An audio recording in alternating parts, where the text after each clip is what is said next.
Imena official muri gahunda y'amakuru agezweho munyemerere tuyahere mu ntara y'Iburasirazuba mu karere ka Nyagatare aho umuturage yakubiswe aricwa akekwaho guhabwa amata n'abashumba.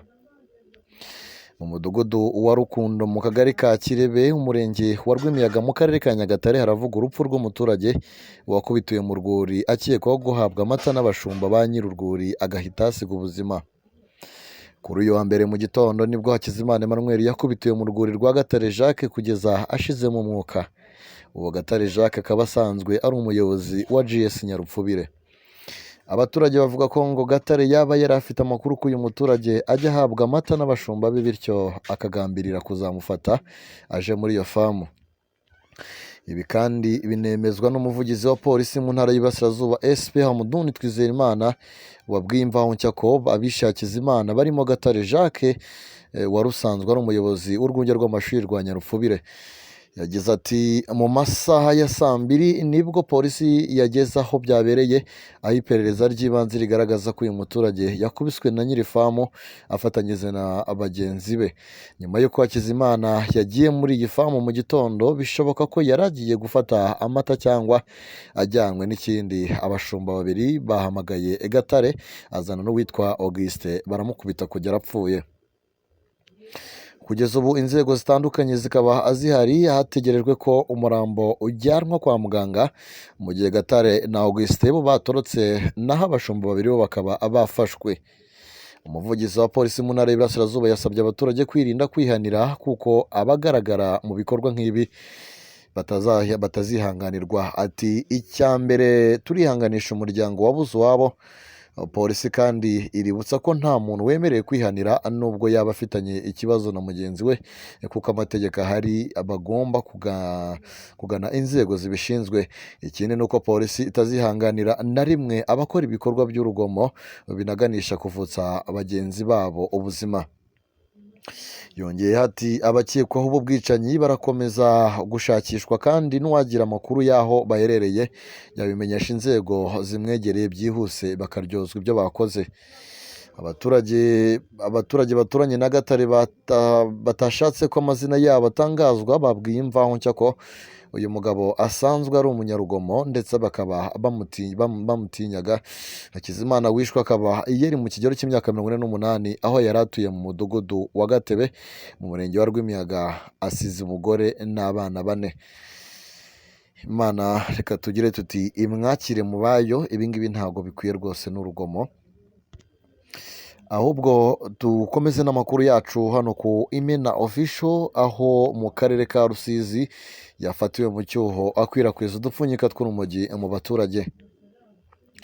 Yabigize Regis w'imyaka 25 ubana n'ababyeyi mu kagari ka Gendajuru umurenge wa Giheke akarere ka Rusizi yatawe muri yombi nyuma yo gufatirwa mu cyuho akwirakwiza urumogi mu baturage.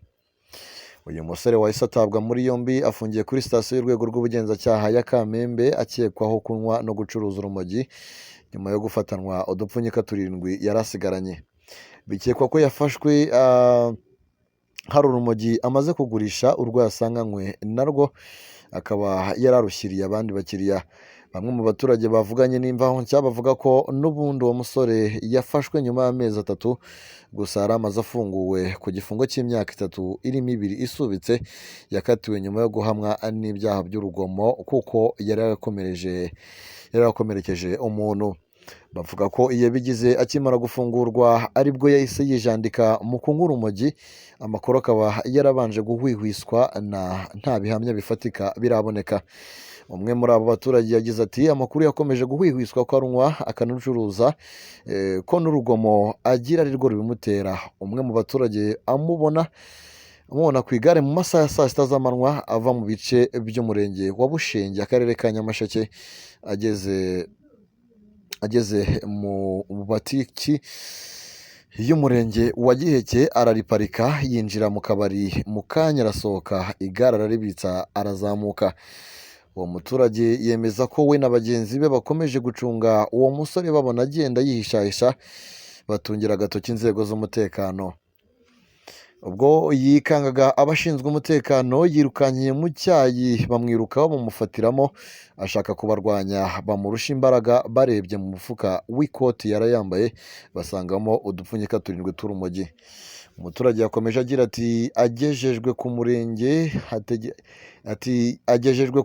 hategerejwe ko RIB iza kumujyana. Yavuze ko urumogi arufite koko ariko rwari urwo anywa urundi akarushyira ingurube. Dukeka ko ari amatakirangoyi kuko aho yajyaga byagaragara ko hari uwarushyiriye nk'uko naho yarari avuye twabiketse. Nuko gusiga igare akagenda n'amaguru kandi ari no mu muhanda werekera iwabo byose byatubereye urujijo ariko iperereza riracyabyerekana. Ngamije Ildefonse umunyamabanga nshingwabikorwa w'umurenge wa Giheke yatangarije imvaho nshya ko uyu musore yashyikirijwe urwego rw'ubugenzacyaha RIB kugira ngo akurikiranwe aho arukura n'aho aruha byose bimenyekane. Ati ari mu maboko ya RIB sitasiyo ya Kamembe ngo abibazwe kuko inywa n'icuruzwa ry'urumogi n'ibindi biyobyabwenge bihanwa n'amategeko. Yasabye abaturage cyane cyane urubyiruko kwirinda ingeso mbi kuko zica ahazaza harwo kandi ko amaherezo bazafatwa bakabihanirwa. Ni amakuru tukirimo hano ku Mina Official nizera ko akomeje kugenda bashimisha. Munyemerere amakuru yacu tuyakomereze mu karere ka Musanze aho hari inkuru igira iti yapfiriye mu kirombe agiye kwibamo amabuye y'agaciro. Nsengiyumva Jean Damascene wo mu kagari ka Kibirizi mu murenge wa Gacaca mu karere ka Musanze yapfiriye mu kirombe kitemewe giherereye mu mudugudu wa Gasanze umurenge wa Muhoza akarere ka Musanze ubwo yageragezaga gushakamo zahabu kandi bibujijwe kujyamo. Amakuru y'uko yaguye mu kirombe yamenyekanye kuri iki cyumweru tariki ya 15 Ukuboza 2024 nyuma y'uko abamubonye ajya gucukura bamubuza bamutegereje bagaheba. Umwe mu bamubonye yagize ati aha hantu hashize igihe babuza abantu kuhacukura amabuye y'agaciro batubwira ko ari zahabu. Nsengiyumva rero yaje yiyahuramo ku manywa y'ihangu dutegereza ko asohokamo turaheba dukurikiranye dusanga yapfuye dutegereje ko baza bagakuramo umurambo. Umunyamabanga nshingwabikorwa w'akagari ka Cyabarika umushinga w'akagari witwa Cyabarika Epimake mu Nyamasoko nawe yemeje iby'urupfu rwatewe n'uko uwacukuraga yabuze umwuka mu kirombe. Yagize ati nibyo koko hari umuturage waguye mu cyobo aje gucukura amabuye y'agaciro mu buryo butemewe aza kuburiramo umwuka arapfa. Byabaye mu gihe cya saa 5 uyu munsi ku cyumweru. Ubu rero aracyarimo dutegereje ko inzego bireba nka RIB ko baza gutwara umurambo ukajyanwa ku bitaro bya Ruhengeri ugakorerwa isuzumwa. Gitifu Munyamasoko akomeza asaba abaturage kwirinda gukomeza gukora ubucukuzi butemewe kuko bushyira ubuzima bwabo mu kangaratete. Reka tugere tuti rero Imana imwakire cyangwa se imutuze aheza. Reka dusoreze mu karere ka Rusizi kuri no nkuru igira iti abasore babiri bafatanywe intama ebyiri bibye bazigejeje mu karere ka Nyamasheke. Shakineza Jacques w'imyaka 25 na Irambona Eraste w'imyaka 22 bafatanywe intama 5 bari bibye mu mudugudu wa Kivugiza akagari ka Gatare umurenge wa Nkungu mu karere ka Rusizi bazigejeje mu murenge wa Karengera mu karere ka Nyamasheke. Bivuga ko aho bafatiwe bari bigize abashumba bazo baziragiye nyuma yo kuzikura mu kiraro cyazo mu masaha y'igicuku bajya gucya. Amakuru y'uko zibwe yamenyekanye ubwo nyirazo yabyukaga agiye kuziha ubwatsi agasanga ntaziri mu kiraro. Byahuriranye n'uko hamenyekanye amakuru y'uko hari abasore bafatanywe intama 4 baziragiye izindi baziziritse mu ishyamba mu kagari ka Mwezi mu murenge wa Karengera mu karere ka Nyamasheke. Umwe mu baturage bahaye imvaho nshyamakuru yagize ati abayobozi b'impande zombi bahuje ibivugwa n'umuturage wibwe n'abari bafashe abo bajura bigize abashumba, basanga ari iz'uwo muturage azishyikirizwa zose. Ku bw'amahirwe nta n'imwe yabazwemo kuko hari izibwa ba nyirazo bagahamagazwa zimaze kubagwa. Avuga ko ibihe nk'ibi byegereje iminsi mikuru ya Noheli n'Ubunani hakunda kwaduka abasore b'imburamukoro birirwa bagenda bacunga aho bari bwibe amatungo y'abaturage nijoro cyangwa aho bari butobore inzu.